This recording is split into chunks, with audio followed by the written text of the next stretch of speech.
Gracias, Alexandra. Precisamente nosotros hoy vamos a profundizar un poco más sobre estas entrevistas que tú has realizado hoy con el director de la Junta y también vamos a analizar todo este trabajo que hemos hecho por una semana. Por una semana completa hemos estado dándole foro a todos los sectores de la enfermería en Puerto Rico, al presidente del colegio, a los integrantes de la unión, a todo el liderato de los enfermeros que no pertenecen a ninguna de esas estructuras, pero que han dicho presente. Hoy vamos a ver el resultado de esta acción. Se tiraron a la calle, hubo empujones, gritos, también hubo insultos y también reaccionó la gobernadora y va a reaccionar el secretario de Salud con nosotros en los próximos minutos. También hoy aquí los presidentes de las comisiones de salud de Cámara y Senado para que reaccionen a todo lo que ha ocurrido. Así que vamos a tener un cuadro completo de cómo termina esta movilización de los enfermeros y enfermeras del país. Y vamos a hablar también de política. Con esos temas arrancamos a jugar pelota dura.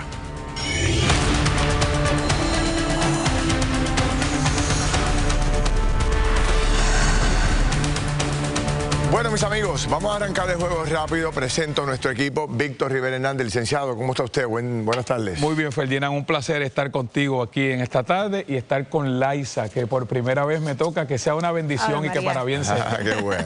Gracias, Víctor. Buenas noches para ti, Ferdinand, y para los amigos televidentes. Muy bien. Bueno, hoy se han destacado dos noticias que le rompen el corazón a cualquiera. Volvemos a estar viviendo las historias de padrastros abusando de niños y casos que son realmente escalofriantes. Vamos a ver la historia. No sé cómo llegamos al punto triste y despreciable de agresiones sexuales contra menores por sus padres biológicos, por padrastros y hasta posiblemente por una hermanastra. Este último fue el caso de Dianaber Cardona, de 25 años, y su pareja Rolando Cosme, de 30. Se alega entre el 2022 y el 24 cometieron actos lascivos, agresión sexual y maltrato contra la hermanastra de Dianaber, quien tenía 14 años. Los hechos ocurrieron en Barceloneta y Manatí. A estos imputados se les impuso una fianza de $900,000 a la mujer y $800,000 al hombre. Ninguno pudo prestarlas, así que fueron ingresados en la cárcel regional de Bayamón.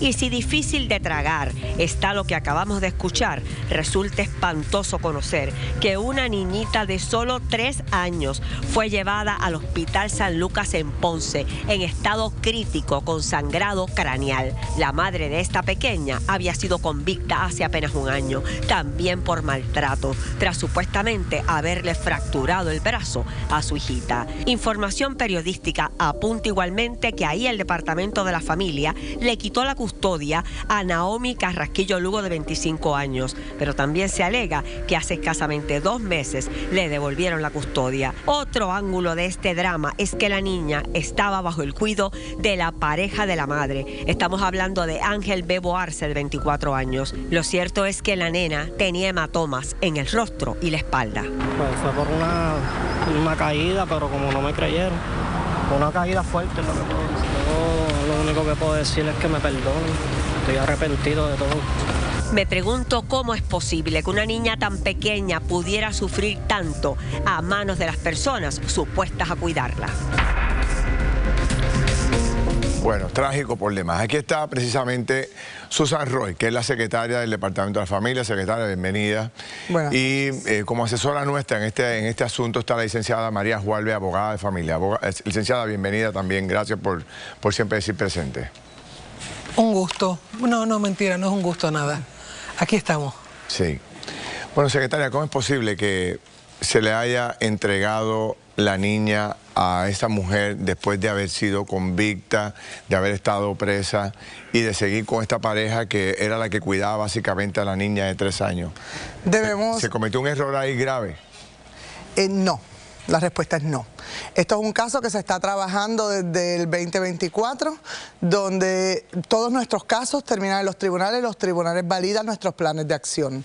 El plan de acción fue un plan de servicios con reunificación familiar. La madre nunca estuvo presa, ella está en una probatoria.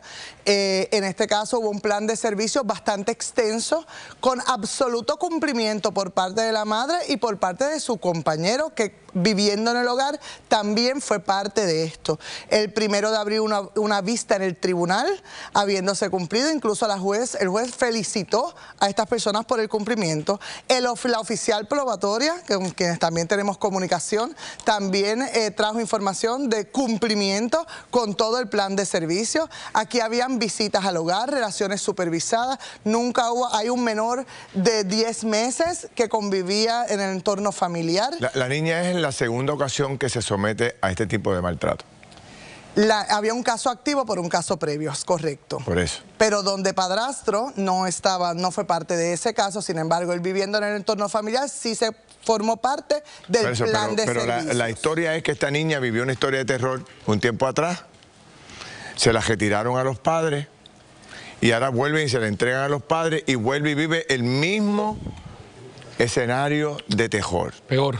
O peor. Yo puedo coincidir con ustedes, ¿verdad? Y nuestra prioridad es salvaguardar la seguridad y el bienestar de los menores. Esto es un caso que nos conmueve a todos, al pueblo de Puerto Rico, pero a nosotros en el Departamento de la Familia también nos conmueve. Es un caso que, ¿verdad?, siempre se presenta al tribunal y no teníamos un ápice de nada que pudiera decirle al tribunal o a nuestro equipo de trabajo, esto no es lo que prosigue. El 1 de abril en la vista del tribunal, la defensa de esta señora pidió el retorno al hogar supervisado bisemanalmente, se había estado llevando las visitas supervisadas y hasta el día, ¿verdad?, de ayer nunca hubo ápices de alguna señal de violencia. Licenciada, ¿cómo vemos esto? ¿Cómo reaccionamos? Yo estoy aquí perplejo. Vamos a suponer que, y obviamente yo no tengo criterio para entender que lo que dice la honorable secretaria es incorrecto, pero en vez de conmovernos, porque todo nos conmueve, pero quizás deberíamos movernos.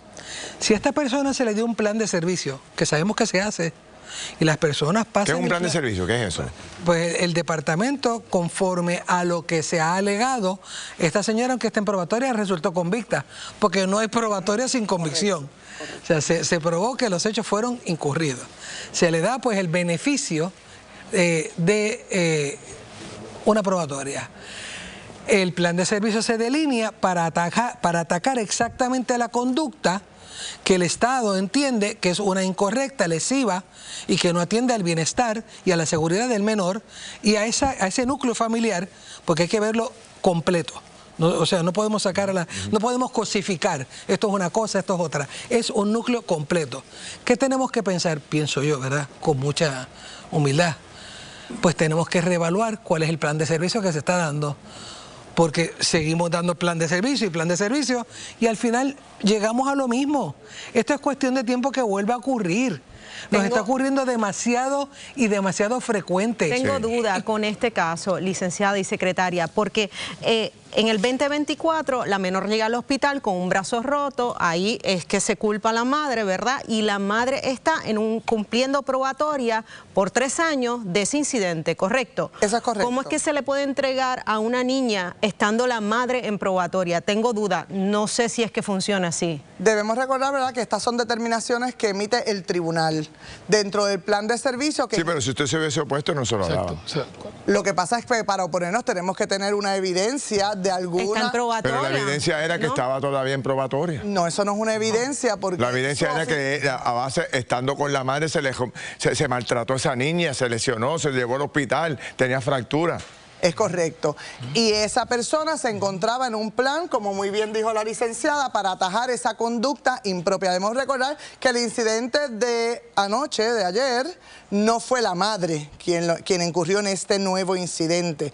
La realidad es que aquí hubo un plan de servicio que incluía tratamiento a ambas partes, que incluyó evaluaciones psicológicas, que incluyeron distintos tipos de módulos con examen, visitas supervisadas, los menores estuvieron removidos y el tribunal entendió el 1 de abril que era momento de extender eso. Secretaria, usted dice que no fue la madre, pero ¿quién es la responsable de esa hija si no es la madre?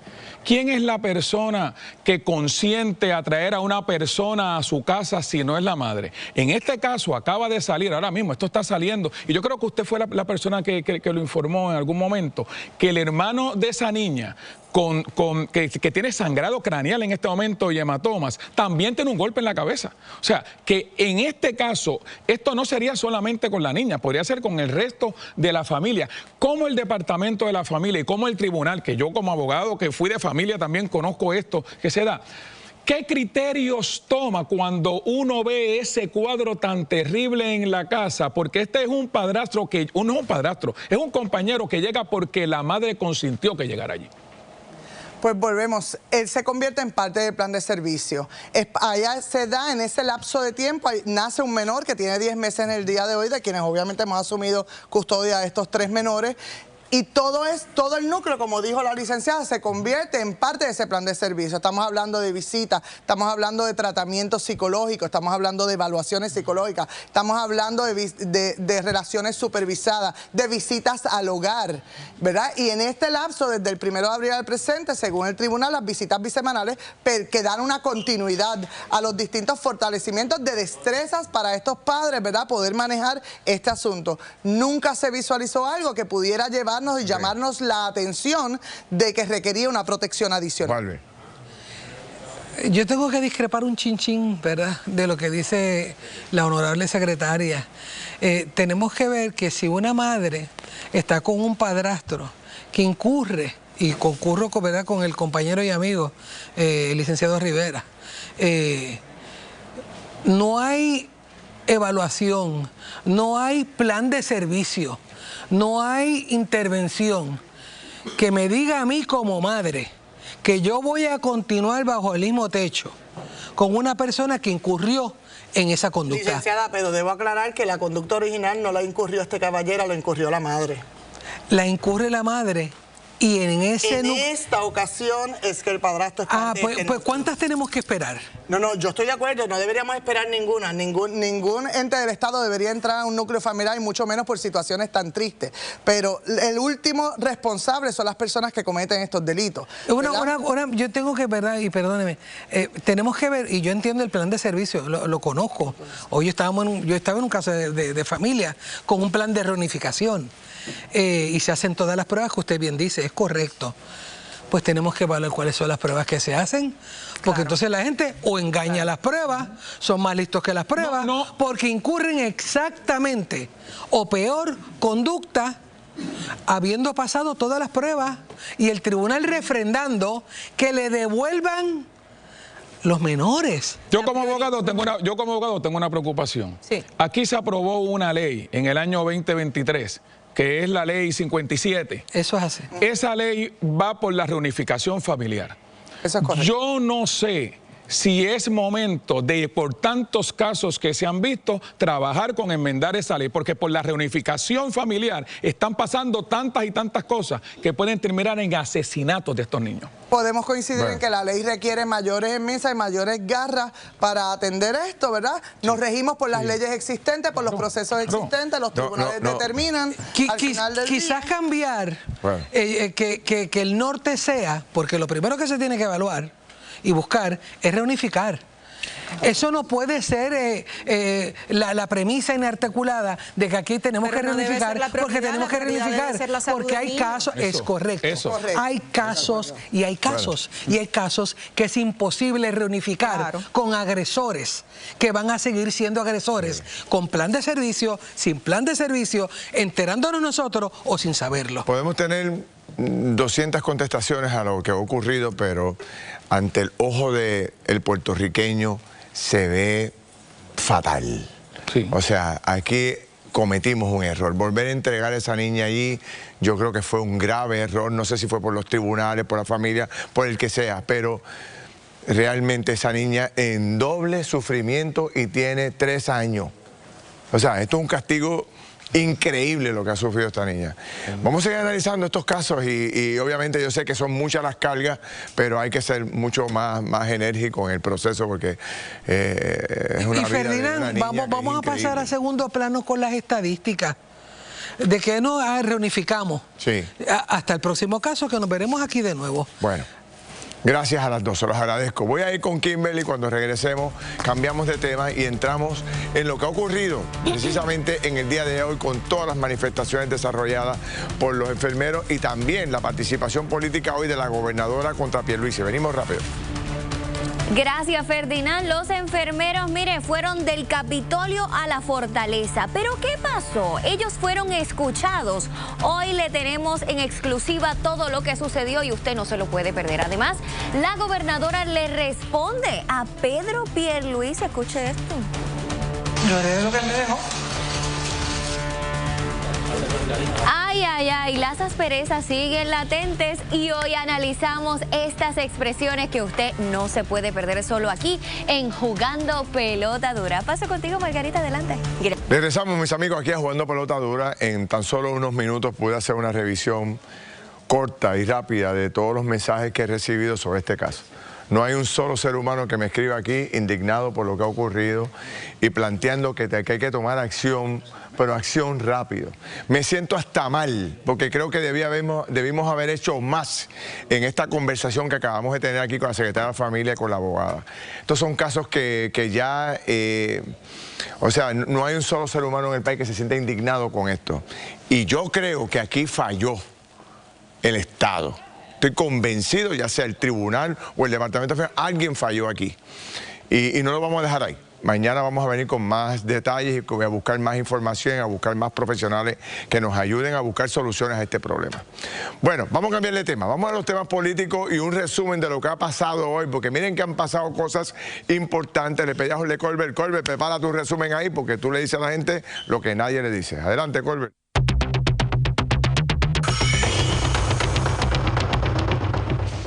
Así es, Ferdinand, el día de hoy fue muy particular porque, mire, hubo intercambio de dardos de un lado a otro, críticas, contestaciones. El problema de esta dinámica es que pues son controversias de naturaleza política y entonces los temas trascendentales verdaderamente importantes quedan a un segundo plano. Fíjense lo que pasó en el día de hoy, que es un poco la secuela de las controversias de los últimos días. El gobernador Pierluisi había señalado que el tiempo le había dado la razón con relación al contrato de Luma y lo complejo que está la situación energética. La gobernadora le contesta en un tono bastante fuerte. Dice que el tiempo le dio la razón realmente a ella y no al exgobernador, que el contrato de Luma no lo pudo cancelar la pasada administración y que el exgobernador fue el que defendió a Luma. Este discurso era el discurso de la primaria.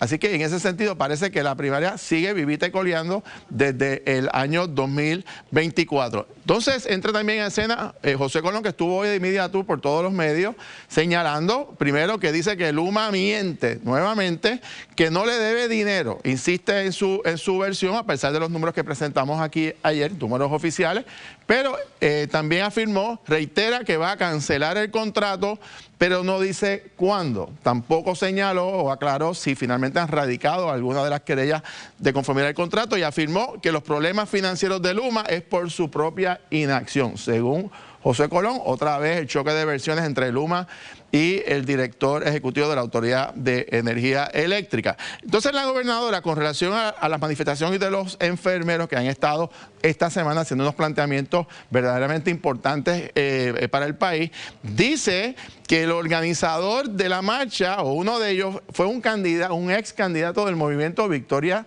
Ciudadana. Dice que hay motivaciones políticas y que los reclamos de los enfermeros no son concretos. Bueno, miren lo que está ocurriendo aquí. A mi juicio, la administración debe de concentrarse en sus temas verdaderamente importantes y escoger sus peleas. Estar todo un día tirándole dardos de un lado a otro cuando es el gobierno. Ya la gobernadora ganó la primaria y ganó la elección y no creo que tiene que darle explicaciones a nadie si tiene o no tiene el liderato. Por supuesto que lo tiene y por supuesto que tiene un mandato. Debe de ejercerlo de conformidad a lo que fue el reclamo del pueblo de Puerto Rico y la primaria se acabó hace ya más de un año. Seguir insistiendo en las diferencias con el gobernador, honestamente, a quien le hace más daños a la propia gobernadora que al exgobernador. En relación a Josué Colón, la pregunta es muy sencilla. Si él plantea que Luma miente y que él tiene la razón, la pregunta que se cae de la mata es ¿por qué no se ha radicado ninguna querella formal de conformidad al contrato para impugnar el contrato? Y siempre se dice que se va a cancelar, pero nunca dicen cuándo, y dicen que hay unas estrategias que nadie ha visto. Así que eso levanta unos cuestionamientos realmente de este tiroteo, de acusaciones de lado y lado. Quien está en el medio es el país, que está lleno de incertidumbre. Y finalmente, con relación a los enfermeros, mire, el hecho de que un enfermero, una enfermera o un portavoz haya sido una candidatura política de algún partido, no les resta méritos en lo más mínimo a los planteamientos fundamentales que están haciendo los enfermeros, que están fundamentados y que es una realidad que viven todos los días y el país lo sabe. Regresamos con Ferdinand. Bueno, gracias, Jorge. Interesante. Cuando regresemos, precisamente, vamos a analizar lo que ha ocurrido hoy con este reclamo de los enfermeros, quiénes están a favor, quiénes están en contra. También el secretario de Salud quiere reaccionar en este programa a la manifestación y aquí están los dos presidentes de las comisiones de salud. Hoy le vamos a dar duro a este tema para ver qué ocurre y ya en la caja de bateo el equipo de los pastores que vienen a realizar hoy manifestaciones de todos los que está ocurriendo en el país. Venimos rápido.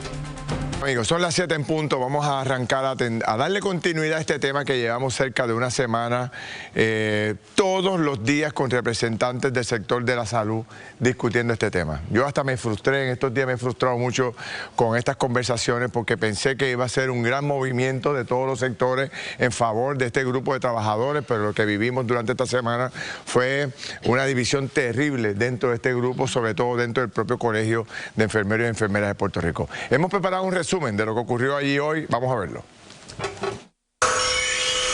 Eran las 7 de la mañana en punto cuando cientos de enfermeros llegaron hasta el Capitolio para exigir aumentos salariales, justicia laboral y la aprobación de una ley que regule la dotación de personal. Basta ya del atropello, basta ya del abuso, vamos a pagarle lo que merecen porque son los que salvan vidas. Aunque la protesta denominada White Flu recibió el respaldo de varias figuras de la legislatura, los asistentes hicieron notar la ausencia de los que no.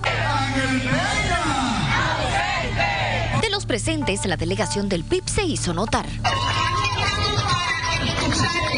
Por sus condiciones de trabajo, por sus salarios y por la salud pública. No todo fue color de rosa, los ánimos se caldearon cuando una manifestante comenzó a grabar al senador Eliezer Molina y la discusión terminó en altercado. Pero si él se puso delante de él, con pancartas, pitos y cornetas, los manifestantes marcharon poco después de las 7 de la mañana hacia la fortaleza, donde esperaban ser recibidos por la gobernadora, pero en cambio dialogaron con un asesor que, según los enfermeros, no estaba al tanto de sus reclamos. Lo mínimo que esperábamos era que nos atendieran. Es difícil hablar con otras personas que no saben lo que están pasando y que realmente el mensaje se queda como siempre, como nada. La gobernadora, por su parte, en medio de una conferencia de prensa en Mayagüez, reaccionó. Y si hay un proyecto de ley, es un asunto que lo tiene que atender la legislatura. Y hasta donde yo sé, no hay un proyecto de ley radicado. Tras esto, la molestia se hizo evidente y lo que se esperaba fuera una manifestación en horas de la mañana se extendió a la tarde. ¿Quién atenderá el reclamo de estos profesionales de la salud? Juzgue usted. Bueno, aquí vamos a darle una primera mirada de lo que ha ocurrido aquí durante el día de hoy, la reacción de la gobernadora y todos los demás. Aquí está Juan Carlos del Valle, que es uno de los principales portavoces, que ha estado aquí en múltiples ocasiones. También Bárbara Besares, que ha sido una también de las portavoces principales. Y hoy se incorpora Christopher Alemán, que también forma parte de esta industria. Saludos a los tres, bienvenidos. Gracias. ¿Satisfecho con lo de hoy?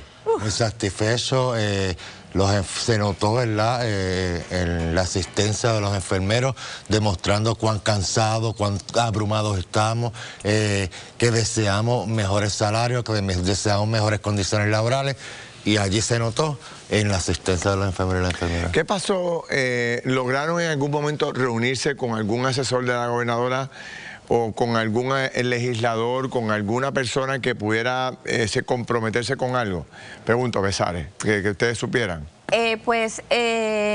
Nos solicitan que solamente podíamos pasar nosotros 4, que éramos los que empezamos con la convocatoria para reunirnos con la gobernadora, y nos recibe el licenciado Rivera Justiniano. Desde el comienzo de la mañana, el compañero Juan Carlos había indicado que si la gobernadora no nos atendía, pues no íbamos a hablar con nadie. A esto pues nos pasan indicando que ella es la que nos va a recibir. lo cual cuando estamos adentro ya en la mesa, que nos sientan, nos indican que ella no se encuentra y que ella está en Aguadilla en unas actividades del gobierno. Lo cual pues entonces le explicamos y le indicamos a la persona que no vamos a estar hablando, y él pregunta que por qué estamos allí. Y otro compañero pues solamente le dice que ya él debe saber, porque en las noticias se ha hablado de las leyes que estamos solicitando, y él indica, pues les voy a decir algo porque yo no lo he leído nunca, no sé de qué ustedes me están hablando, tengo los papeles allá en mi escritorio, después los voy a leer, pero la gobernadora no les puede atender. Y ahí el compañero pues entonces le expresa su información. Y ahí es que ustedes se levantan y se van, no Sí, continúan con el diálogo. Sí, porque para mí fue una falta de respeto, fue una humillación, de verdad yo me sentí bien frustrado, igual que los compañeros. Aquí tú llevas toda una semana, como empezaste el programa, toda una semana hablando y dialogando del tema, y que se nos pase hacia adentro para hacer un gesto para las cámaras, para las gradas, y no tener ni siquiera un proyecto allí o algo que tú me dijeras que conoce de los reclamos, que conoce de lo que estamos denunciando, y nos diga que pues que la gobernadora estaba en Mayagüez y que llegaba por la madrugada, que si queríamos esperar hasta por la madrugada, pues la podíamos esperar allí. Oye, eso es una falta. Que a lo mejor llegaba como a las 12 de la medianoche, si la queríamos esperar. Antes de pasar a Christopher y las preguntas de Víctor y Elisa, cuando ella habla de que uno de los portavoces fue aspirante a un puesto electivo, está hablando de ti. Sí, quiero, ¿verdad?, aclararle, y se lo voy a aclarar a los compañeros, que ya ellos lo saben, pero al pueblo de Puerto Rico. Yo, desde 2019, desde el huracán María, después del huracán María, por todo lo que ocurrió, yo empecé a levantar la voz por los enfermeros y por las enfermeras.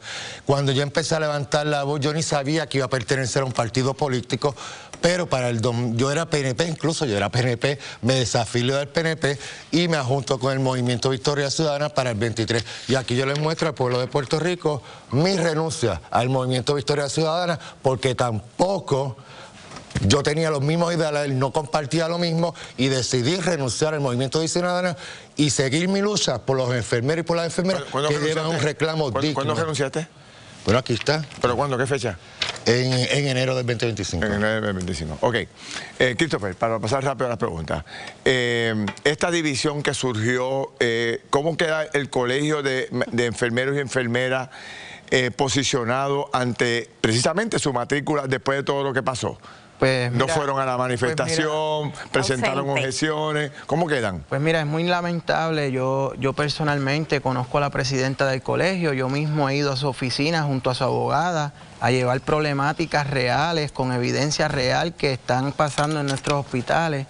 De hecho, por eso estoy aquí, por cada paciente que ha recibido la repercusión de la negligencia que pasa en los hospitales, por cada enfermero atropellado, o por cada enfermero que cuando alza su voz, la maquinaria lo hunde. ¿Pero cómo queda el colegio? Malísimo, no hubo representación alguna, es bien frustrante. No hubo representación alguna, wow. Déjame hacer una pregunta, porque usted dice que están satisfechos, pero y obviamente están satisfechos porque hubo un respaldo de los enfermeros, hasta policías estuvieron allí, estos tipos de cosas, pero si no tienen el respaldo de la Asociación de Hospitales, si no tienen el respaldo del Colegio de Enfermeras y Enfermeros, si van a la Fortaleza y hay un recibimiento sin ningún tipo de información y sin ningún tipo de compromiso, si van a la legislatura y solamente son legisladores del Partido Independentista, ¿cuál es la satisfacción de ustedes con el proceso? ¿A dónde van ustedes ahora? Y si ustedes creen que algo va a pasar teniendo tantos factores en contra, esa es la pregunta. Sí, bueno, es que realmente, ¿verdad?, tenemos un grave problema.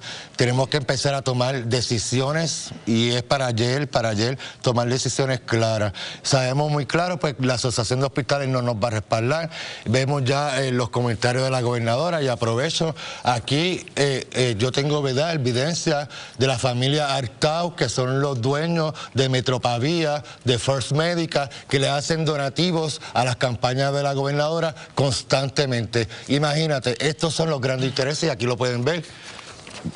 no nos van a apoyar y tenemos que levantarnos como pueblo para seguir luchando por mejores condiciones laborales. Están en un momento donde todos los medios, se comenzó aquí en Pelota Dura, pero todos los medios, portadas de periódico, hablan de ustedes.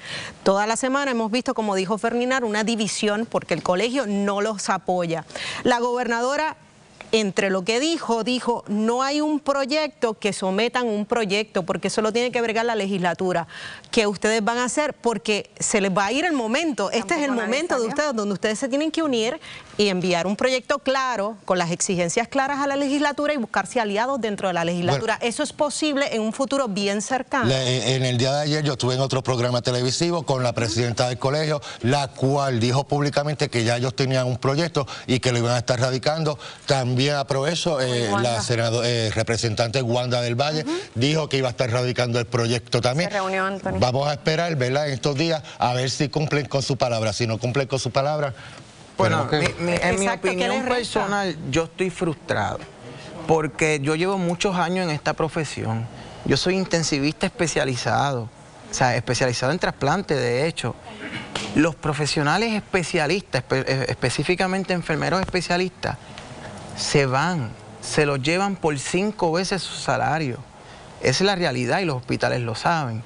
Entonces tenemos un colegio que es la verdad, ese es el problema. El único ente legal para cabildear a favor de nosotros es el colegio. No nos apoya. No nos apoya, correcto. Punto.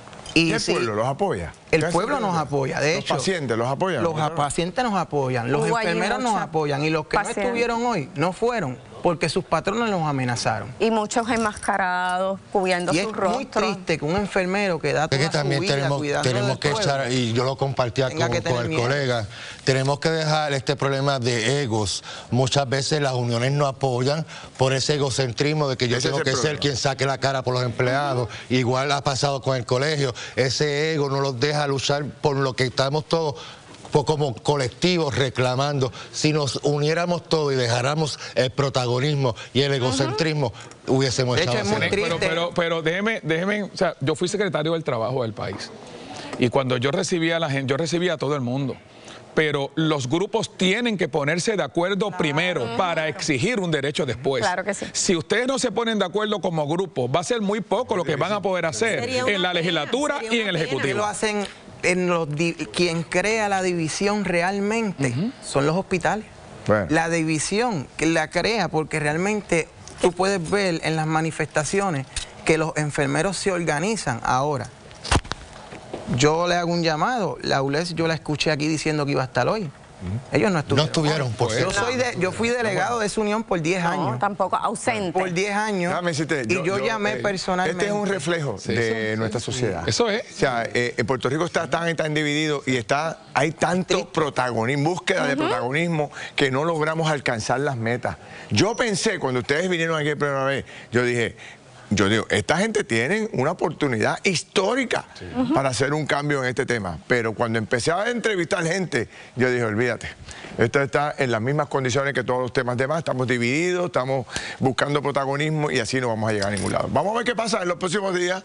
Yo voy a seguir pendiente a los temas de ustedes. Quiero aprovechar a la gobernadora, se le respeta, no se le está faltando el respeto. No, claro. Estamos abiertos al diálogo y todos queremos lo que tú acabas de decir, luchar todos unidos por un mismo fin. Bueno. Y agradeciendo a todos los enfermeros que estuvieron con nosotros, de verdad que fueron muchos los que estuvieron sobre todo para luchar por nuestros beneficios y lo que hemos éxito tanto en todos los reclamos que vayan a hacer y saben que tienen aquí las puertas abiertas para futuras ocasiones. Bueno, voy con Kimberly. ¿Qué tiene que decir? No se vayan muy lejos porque aquí están los presidentes de las comisiones de salud de Cámara y Senado y también vamos a tener una reacción en vivo del secretario del Departamento de Salud. Kimberly. La pregunta es, ¿qué tendrán que decir sobre todos estos proyectos que alegadamente han sometido los enfermeros y la comunidad de salud? ¿Cómo reaccionan? Usted no se puede perder porque algo me dice que tienen algo muy interesante que aportar a la conversación. Además, Pastora lanza una advertencia a la comunidad inmigrante. Mire esto. No venga donde mí que yo lo esconda porque no lo voy a esconder. Tiene que decir la comunidad de fe, usted no se lo puede perder.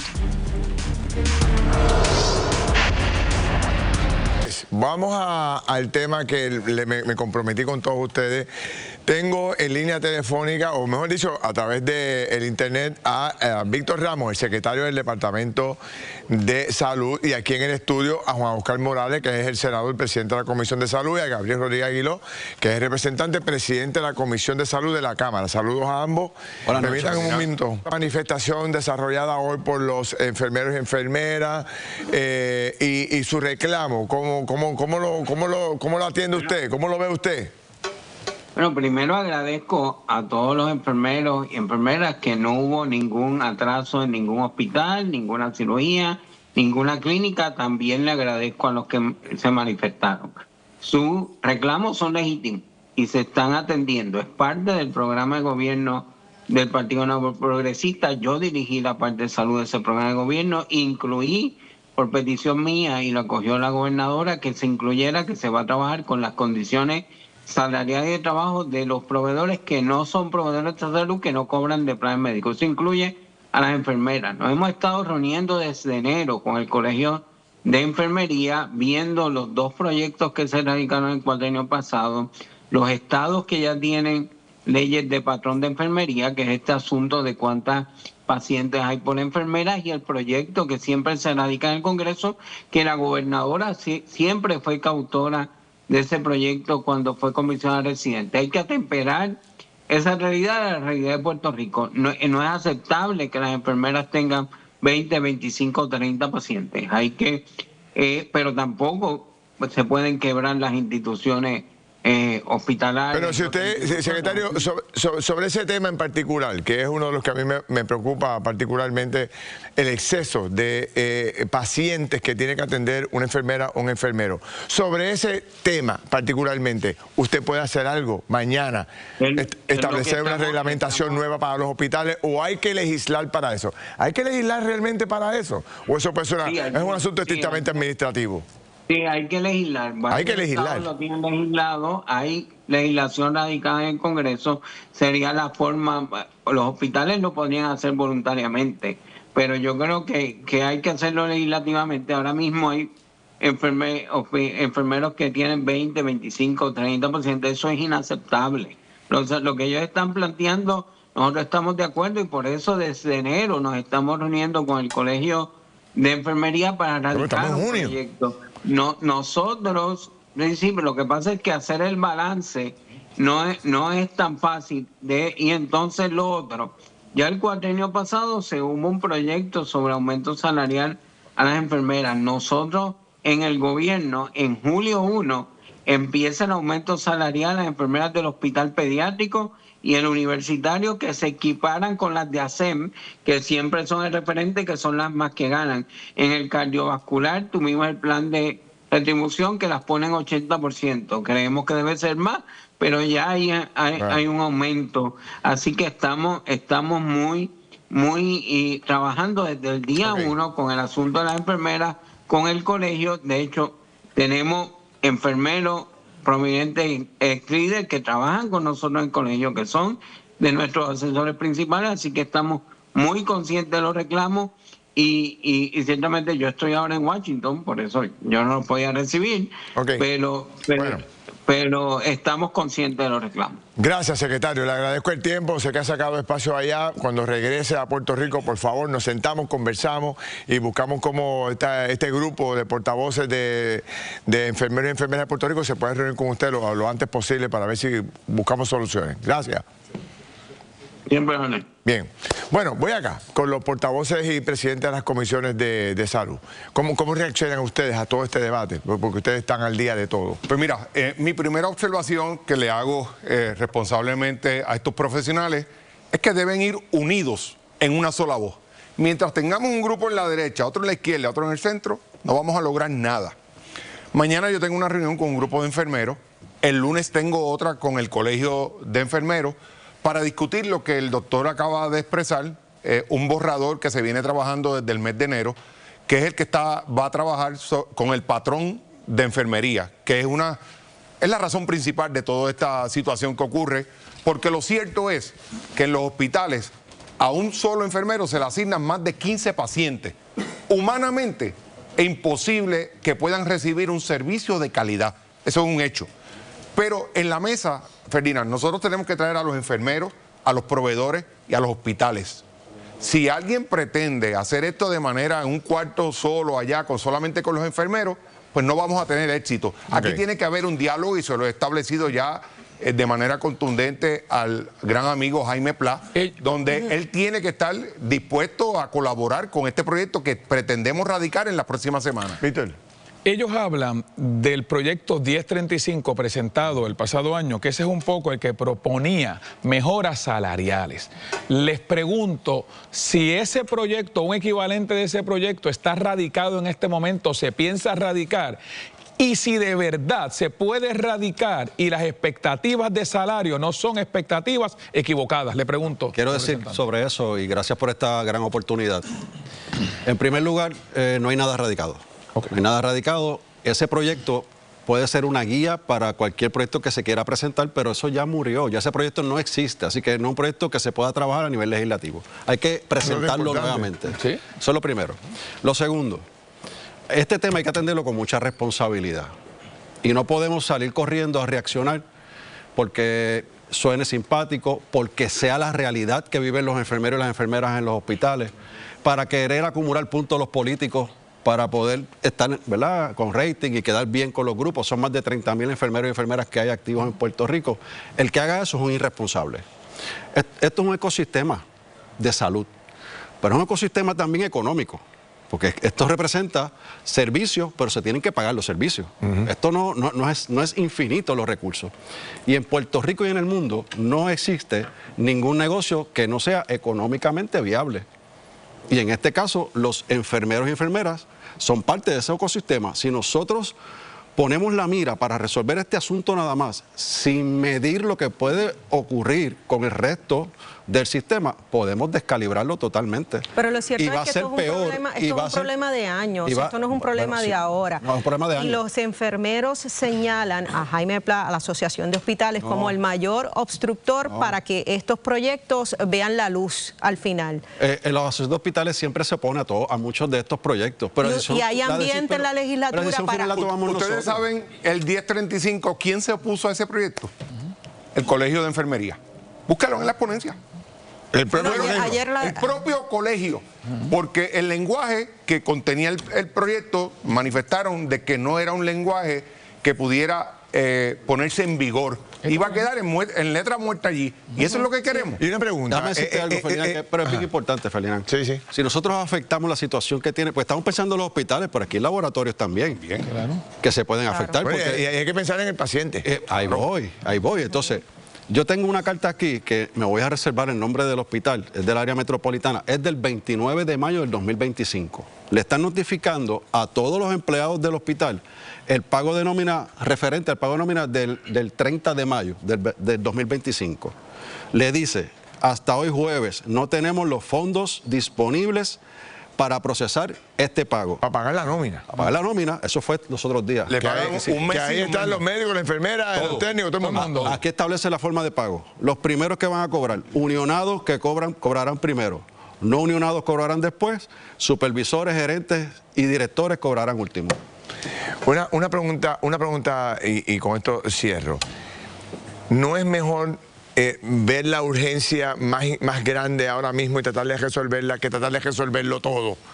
Porque si le meten mano a todo van a estar meses ahí. Y va a haber 200 controversias. Mira, hay una de las más que me preocupa es el exceso de la carga, 25 o 30 pacientes. Esa es la prioridad para nosotros. Vamos a meterle a esa. Es la prioridad porque el propio colegio, para que sepan, el propio colegio nos ha dicho, por favor, no atendamos de momento el aumento salarial y vamos a atender la carga que se nos da diariamente, que es algo que ellos ya no pueden físicamente más aguantar. Así que por ahí van a empezar ustedes, por ahí van a empezar. Lo que pasa es que cuando se presenta el proyecto y lo estemos trabajando, hay que primero nosotros determinar, los hospitales están contratando enfermeras y enfermeros, los enfermeros y enfermeras que se contratan están renunciando. ¿Por qué? Entonces tenemos que nosotros ir a identificar todas esas causas. Vuelvo y repito lo que dije primero. Aquí hay que ser responsable con este tema. Es un ecosistema que podemos impactar y al final del día, si logramos, ¿verdad?, hacerle justicia a los enfermeros y se descalibra el sistema y se cierra un hospital o dos hospitales, o como este hospital que ya está a punto de cerrar, los pacientes no tienen dónde ir. peor aún, hay hospitales que tienen que bajar la cantidad de habitaciones disponibles y el paciente estará horas y días en una sala de emergencia. 30 segundos adicionales que le voy a pedir. Esta fue la reacción de la gobernadora hoy ante el planteamiento que hizo Pierluisi, y me gustaría una reacción de ustedes. ¿Qué dijo la gobernadora? Yo digo que me dejó. Esa es la contestación que te tengo que dar. Me dejó un sistema de transmisión y distribución con menos 800 megavatios de energía. Esa es la realidad en términos de generación. Y en 5 meses yo he añadido 700 megavatios de energía. Yo puedo entender la frustración. Yo no sé en qué el tiempo le dio la razón. El tiempo me dio la razón a mí que Luma no sirve y que había que sacarlo. Y que yo he tenido la determinación de hacerlo. Y lo voy a hacer como lo prometí. Él tuvo la oportunidad, nunca hizo ninguna gestión. ¿Ustedes recuerdan que defendía este contrato de Luma? Ya, rayo. ¿Qué te digo? 6 meses después. No va a haber café. Yo le he pedido a la gobernadora todo lo contrario. Gobernadora, acéptele la taza de café a Pedro Pierluisi y siéntese con él, dialoguen. Y se lo toman puya para que no haya problema. Yo le echaría mucho azúcar, pero la realidad, Ferdinand, yo digo las cosas ya que la realidad es que mientras siguen estas actitudes entre los líderes del Partido No Progresista, de mi partido, los problemas que hay en la base de nuestro partido que están hoy en las agencias de gobierno empujándose unos con otros, no va a cesar. Y se nos olvida que en menos de ya 3 años y medio hay una elección. Gracias a ambos, los agradezco, veremos a ver qué pasa. Voy a una pausa y regreso con los líderes religiosos de Puerto Rico, que hoy el tema está caliente. Venimos rápido. Así es, y nuestra página de YouTube está sumamente caliente. Usted sea parte de la conversación y dará fruto a la comunidad inmigrante. Mire eso. No venga donde mí que yo lo esconda porque no lo voy a esconder. ¿Qué tiene que decir la comunidad de fe? Usted no se lo puede perder. Seguimos con más. Bueno, mis amigos, hace semanas que no conversamos con el grupo de líderes religiosos de Puerto Rico. Ya están aquí los 4, el pastor Otoniel Font. Saludos, pastor. Saludos. Un placer, como siempre. Padre Enrique Camacho. Saludos, padre. Saludos. También está Luis Roy. Saludos, pastor. Bendiciones para ti, para el panel, para Puerto Rico. Qué bueno. Y el pastor Juan Ángel Gutiérrez. Saludos a los 4. Bienvenidos. Bueno, estoy loco por escuchar sus comentarios. Hoy ha pasado algo sobre el tema de los inmigrantes. Yo quería hablar con ustedes sobre este tema, cómo el Estado lo estaba manejando, pero una pastora ha hecho unas declaraciones muy contundentes que quiero la reacción de ustedes. Vamos a verlo. Si yo sé de alguien que está ilegal, no venga donde mí que yo lo esconda porque no lo voy a esconder. No lo voy a hacer. Yo no voy a violar la ley. Y si tengo que llamar a ICE, lo hago. Bueno, ¿cómo reaccionan ustedes? Yo no creo ni los pastores somos gente de ley y orden, ¿verdad? Pero me parece que la pastora es costumbre de ella utilizar el púlpito para hacer declaraciones como esta, que son controversiales. Y definitivamente, pues yo creo que los pastores, aunque somos gente de ley y orden, y tenemos que estar del lado de la ley y de la orden, también tenemos que ser empáticos y tenemos que tener cuidado con las expresiones que hacemos. Para seguir poniendo leña al fuego, creo que en este momento lo que tenemos es que ser nosotros un signo de paz y de amor, y que no se olvide la pastora y nadie de que en el Éxodo dice que fuiste extranjero, así que tienes que tratar bien al extranjero. O sea, eso es parte de nuestro, ¿verdad?, de nuestro ser como cristianos. Claro, que hay que respetar la ley, pero tampoco es decir, si una persona viene herida, porque tú eres inmigrante, le voy a dejar que te mueras en la puerta de mi parroquia. No. Roy. Mira, la iglesia en este caso tiene un rol mucho más empático, de ayuda, de compasivo, de cómo brindar ese primer auxilio, ese acompañamiento. No es un brazo ejecutor del Estado en el sentido de lo que es yo voy a ser parte o colaborador en esta política pública, entendiéndolo como dice mi amigo y hermano el pastor Otoniel Font, de que somos de ley y orden, pero aquí hay una empatía y la iglesia tiene un rol sumamente importante en este momento histórico que estamos viviendo, de ser ese lugar de refugio en el buen sentido de la persona, de la familia. ¿Cuántas personas tenemos inmigrantes, no de ahora, por política pública de Donald Trump, de años? De años. Años. ¿Usted cómo lo ve usted? Primero, yo no soy pastor de ley y orden. Yo soy pastor de Jesucristo, que sigo las enseñanzas de la Escritura. Y si hay una ley que va en contra de las Escrituras, mi responsabilidad, como nos lo han enseñado grandes líderes religiosos, es desobedecer esa orden. Así que eso para dejarlo claro. Segundo, me parece que son totalmente desafortunadas. Me parece que eso demuestra, y lo he dicho anteriormente cuando hemos discutido esta persona, ella necesita ayuda psicológica y espiritual inmediato, y le pido a su cuerpo directivo en su iglesia que por favor la atiendan, porque le está haciendo daño al pastorado y le está haciendo daño al evangelio. Esas no son las expresiones de una persona que dice ser pastora. A mí me preocupa mucho cuando la iglesia se coloca en esta posición, ¿verdad? Estábamos hablando de lo que es el deber pastoral. Mateo 25:35 dice, porque tuve hambre y me diste de beber, tuve sed y me diste de beber, y fui forastero y me recogisteis. El que fue forastero antes es el inmigrante de hoy. ¿Cuál es el papel de la iglesia, el papel pastoral? Más allá de eso, yo no voy a perder tiempo con la pastora, nunca lo he perdido, ¿verdad? En cuanto a eso, ¿cuál es el deber de la iglesia en cuanto a esto? Mira, atender las necesidades, primeramente estoy en desacuerdo con, por supuesto, ¿verdad?, con Gutiérrez. Los pastores tenemos que ser gente de ley y orden, y definitivamente si hay algo que está en contra y que va por encima y que está en contra de eso, deja mucho también que decir. No soy de ley y orden, el evangelio no es de ley y orden. Pero yo te escuché, ¿verdad? Es lo mismo, ¿verdad? Está diciendo algo igual que lo que dijo Iris Nanet, la pastora, y también Gutiérrez ha dicho aquí cosas que la mitad de Puerto Rico dice que él no es cristiano, ¿verdad? O sea, si vamos a ser honestos, porque la realidad es que tenemos que tener cuidado con nuestras expresiones. Yo he cometido errores en decir cosas así también en unos momentos, y no estoy mirando las consecuencias de lo que vamos a decir. El rol de la iglesia en este momento, nosotros no estamos ejecutando la política pública de Donald Trump, y tenemos que hacer lo mismo que hemos hecho siempre: recibir al migrante, amarlo, quererlo, ayudarlo. En el día de hoy hay un montón de iglesias y parroquias llevando comida a las personas en las casas, los hogares que no se atreven a salir. Ese es el rol que siempre hemos hecho. No soy hombre de ley y orden. Jesús no fue persona de ley y orden. Jesús fue el mayor desobediente civil. Cuando vamos directamente a las Escrituras, prácticamente el 90% de las cosas que hizo Jesús en los evangelios estaban en contra del orden establecido. El rol de la iglesia es proteger a esas personas. A esa gente se le arresta sin ningún tipo de proceso legal. Ninguno. Escogieron a una joven, ¿verdad?, y se la llevaron, y es residente. Eso de lo que estamos hablando. Esa es una ley injusta. Es una ley injusta porque que la usó no... Obama, que la usó Biden, bueno, no te quedas. A mí no me interesa quién lo usó, es injusta. La ha usado todo el mundo, pues es la ley que existe a través de todos los tiempos. Y entonces que si tú hubieras estado con Hitler, hubieras aprobado a los judíos, ¿verdad? Bueno, no es lo mismo. Es exactamente lo mismo, porque los están metiendo, Biden los metía en jaula y no te oí quejarte.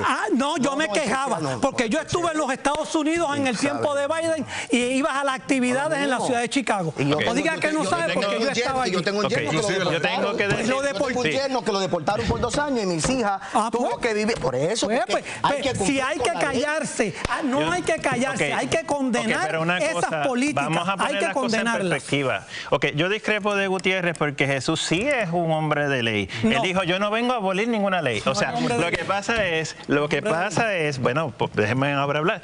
Lo que pasa es que precisamente porque creemos en la ley, por ejemplo, yo que dirijo Cáritas de Puerto Rico, estamos yendo a todas las parroquias con un equipo orientando a los líderes parroquiales sobre cuáles son las leyes que cobijan a las personas que son inmigrantes, porque no todos los inmigrantes son ilegales. Esa es una distinción que hay que hacer. Y amparados en la ley, bueno, pues amparados en la ley, por eso tenemos que ser gente de ley, pero ley para defender los derechos de los más necesitados.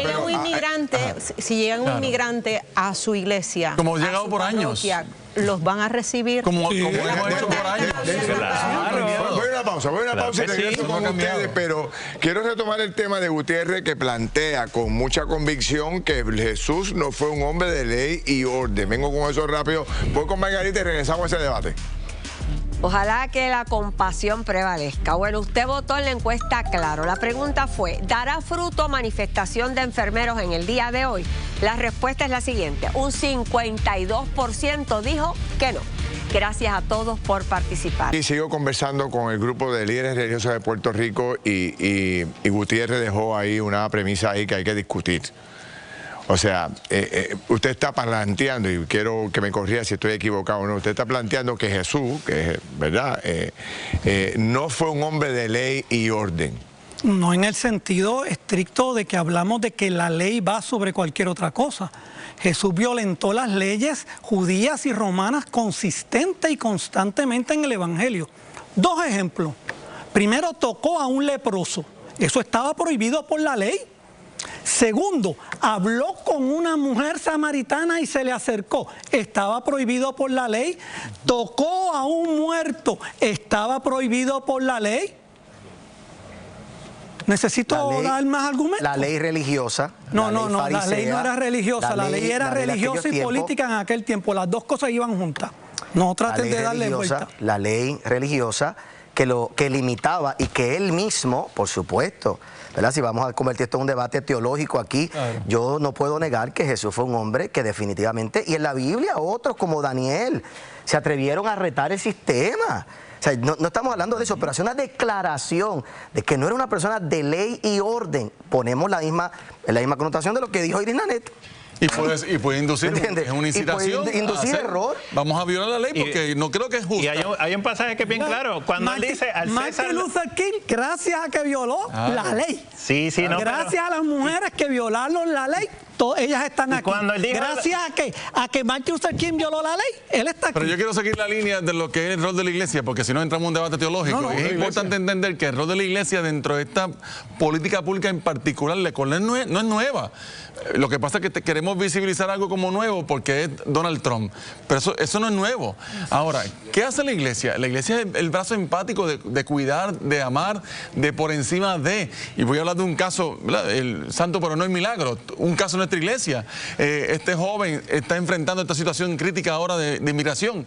Está sin su documentación en orden. Lo cuidamos, le brindamos trabajo, le hicimos cuanta cosa podíamos hacer para ayudarle. Cuando llegó el momento crítico, él dijo, pastor, yo me voy porque yo tengo temor de que me deporten. ¿Qué haría Gutiérrez con un caso así mismo? ¿Qué hace usted? No, yo lo acompañaría hasta la última consecuencia. Pero lo que es ilegal es ilegal. Yo no puedo ir por encima de la ley a nombre de una justificación de lo que quiera que sea justo. Pero solamente para que veamos el problema. Claro. Una persona que está ilegal en nuestro país, supuestamente, no me gusta usar la palabra ilegal, es un crimen menor. Aquellos que contratan a personas que no tienen estatus, es un crimen. Claro. ¿Y cuándo han arrestado a todas estas personas que los contratan? Lo han hecho ahora. ¿Por qué? Porque lo que les interesa es la parte baja de la soga. Eso, no los empleadores. Sí, pero no los arrestan, no los tocan. Sí, pero aquí lo importante es el amor. Jesucristo fue un revolucionario del amor, un revolucionario de la ternura. No político. Respetando la ley. Ay, pero ¿qué le miedo ustedes tienen a la política? Pues no, pero es que Jesús no era político. Todo es político. Jesús no era político. Jesús no era político. Debe la iglesia hacer un planteamiento en algún momento con esta situación del trato a los inmigrantes y los... Las iglesias lo han hecho. Lo han hecho. Lo estamos haciendo, los obispos de Puerto Rico se han expresado. También a favor nosotros, la entidad de nosotros, Cáritas, está apoyando. Orientaciones, cuidado, muchas cosas históricamente hechas. Se me acabó el tiempo. Sábado a las 3, frente a Fortaleza, sábado a las 3 de la tarde, contra las políticas migratorias. Una cosa importante, hoy, mira, hoy es el día de los sacerdotes. Felicidades a todos los sacerdotes en su día. Felicidades. Jesucristo somos sacerdotes. Gracias a los cuatro. Voy con Kimberly y regresamos rápido. Bueno, señores, otro gran evento durante el fin de semana. Aquí está Roberto Calderón, cantante. Don Periñón, señores. Está Vitín Ruiz, una leyenda aquí también. Y don Edwin de la Ambulancia. Saludos a los cuatro, bienvenidos. Saludos. Gracias. Hay un evento importante. ¿Cuándo, Roberto? 14 y 15 de junio, este sábado y domingo, vamos a estar disfrutando de la Ambulancia Vitín Ruiz el sábado, el cierre con don Periñón, el domingo 14 y 15, desde las 4 de la tarde hasta las 11 de la noche. ¿En dónde? En Palo Seco, en el sector de Palo Seco de Toa Baja. Vamos a estar pasa al parque de pelotas y vas a encontrar la tarima a mano derecha. ¿Cómo quedó el evento el año pasado? Buenísimo, por eso estamos repitiendo. Muy bien. Yo vine el año pasado y esta gente ha hecho un trabajo excepcional. Y tú tienes a Don Periñón y a Vitín Ruiz allí matando. Tenemos la crema. Este weekend tenemos la crema para que esos padres vayan. Eso es salsa gorda. Salsa gorda. Y gratis para el pueblo. Perdóname. Gratis para el pueblo. No, y yo voy a hacer doble show. Y cuando me haces caricia, caricia prohibida. Y después voy a cantar un tema de mi hermano. Tú eres la rueda, yo soy el camino.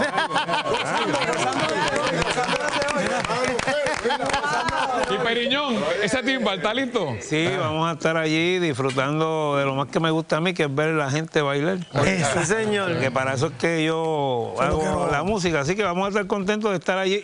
Y hace como 10 o 12 años que no entro a Palo Seco, así que ya tú sabes. Te vas a sorprender de los cambios que han habido. Eso está quedando bien bonito. Y además quiero agradecerle a todos los auspiciadores, la compañía de Claro de Puerto Rico, el municipio de Toabaja nos está ayudando muchísimo. Qué bueno. La compañía de turismo, Coca-Cola, Medalla.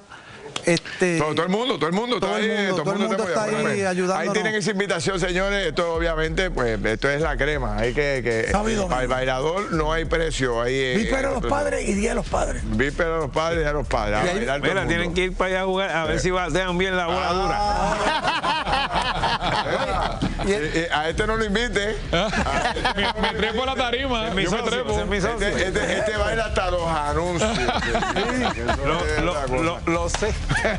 Allá los esperamos, mi gente, allá los esperamos. Mis amigos, mañana seguimos jugando potadura.